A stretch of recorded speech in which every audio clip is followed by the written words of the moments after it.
শিখাইলাম, আশেপাশে তো আমার কেউ দেয় নাই। এখনকার বলাফেন এত বেদবের বেদব, এটির মা বাপে শিক্ষা দিছে না, তোরা রাস্তাঘাটে কুত্তার মতো মরবি।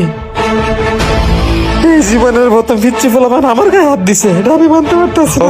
ভাই এলাম, এই এদিকে আয়। এই কিসে রে, এই কিসে পিছন দা ডাক দিলি গেলি গা? কি ব্যাপার ছোট ভাই, তুমি আমার চিনো না? আমি এলাকার বড় ভাই রক বাবু, ওয়ান ম্যান আর্মি। কি এর ছোট ভাই, কার ছোট ভাই? কি এর রক বাবু? তোর রক বাবু না তোর হওয়ার পোলা, হেন থেকে যা কারেন্ট খাওয়ার আগে। ওই তোর ব্যাপার কে? তুমি আমার চিনোস না? একদম মেরে নিলাম। হিরে হওয়ার পর তুই আমার গায়ে হাত তোরস কই না?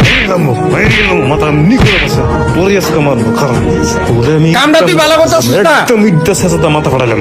আর একবার যদি আমার লোক এলাকা লাগতে আইস না, ইটটা তো মাথা দেখছো না? ফাটালাম। ওর মনে হয় পারিবারিক শিক্ষার অভাব। যাক, পরে ওর ব্যাপারটা দেখালুম আমি। আমার গায়ে হাত তুল